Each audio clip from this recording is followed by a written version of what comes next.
कुरान में अल्लाह तबारक व तआला फरमाते हैं कि उसने 7 आसमानों और 7 ज़मीनों को पैदा किया है। इन 7 आसमानों और 7 ज़मीनों से क्या मुराद है?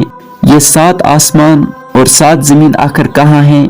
गैर मुस्लिम इस पर बहुत एतराज़ात करते हैं क्योंकि वो आसमान के वजूद को तस्लीम नहीं करते। आज की वीडियो में हम इसी हवाले से कुरान और साइंस की रोशनी में बात करेंगे, लिहाजा आपसे रिक्वेस्ट है कि वीडियो को पूरा देखें, लाइक और शेयर भी ज़रूर करें। कुरान से 7 आसमानों का वजूद साबित है। सूरह मुल्क सूरह नंबर 67 आयत नंबर 3 में अल्लाह ताला फरमाते हैं, अल्लज़ी खलका सबअ समावाति तिबाका मा तरा फी खल्क़ि रहमानि मिन तफावुत। वह अल्लाह ताला जिसने 7 आसमानों को तह बर तह पैदा किया है। रहमान की पैदा की हुई चीजों के अंदर तुम कोई तफावत या बेज़ाब्तिगी नहीं देख पाओगे। इस आयत से साबित होता है कि आसमान एक नहीं बल्कि 7 हैं। अल्लाह ताला ने इन आसमानों को तह बर तह यानी ऊपर नीचे पैदा किया, जैसे कि हदीस में भी जिक्र है कि अल्लाह ताला ने आसमानों को ऊपर नीचे पैदा किया है। फिर एक आसमान से दूसरे आसमान तक उतना ही फासला है जितना जमीन से पहले आसमान तक।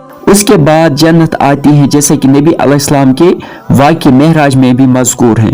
इसी तरह सूरह तलाक सूरह नंबर 65 आयत नंबर 12 में अल्लाह ताला फरमाते हैं, अल्लाहुल्लज़ी खलक़ सबअ समावाति व मिनल अर्ज़ि मिस्लहुन्ना यतनज़्ज़लुल अम्रु बैनहुन्ना। अल्लाह ताला की ज़ात वो है जिसने पैदा किए हैं 7 आसमान और ज़मीन से भी उनकी मिसल उतरता है हुक्म उनके दरमियान।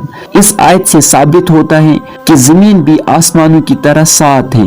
कुरान पाक में आसमान व ज़मीन की तख्लीक का जिक्र बेशुमार मुकामात पर इकट्ठा आया है, मगर हर जगह आसमानों को जमा और ज़मीन को मुफर्रद के सीगे के साथ बयान किया गया है। पूरे कुरान पाक में ये वाहिद आयत है जो ज़मीन की एक से ज्यादा तादाद पर दलालत करती है। अलबत्ता बाज़ अहादीस और आसार से भी ज़मीनों के साथ होने का सबूत मिलता है।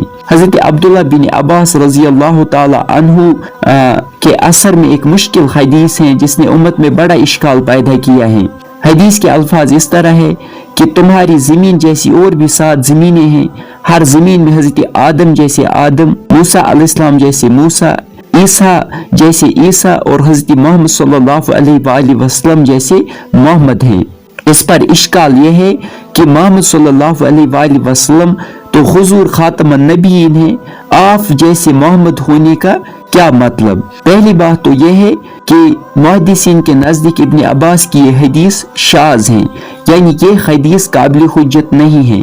अगर सही भी मानी जाए तो अल्लामा आलूसी रहमतुल्लाह ताला ने इस हदीस का ये मतलब बयान किया है कि जिस तरह तुम्हारी ये ज़मीन है इसी तरह दूसरी ज़मीनें भी हैं, और जिस तरह इस ज़मीन में मुमताज़ शख्सियत हुई हैं ऐसी ही मुमताज़ शख्सियत दूसरी ज़मीनों पर भी हैं।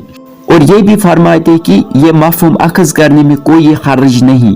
मतलब ये कि हज़रत मोहम्मद सल्लल्लाहु अलैहि वसल्लम हज़रत मूसा हज़रत ईसा तो नहीं, अलबत्ता इन जैसी मुमताज़ शख्सियत हैं।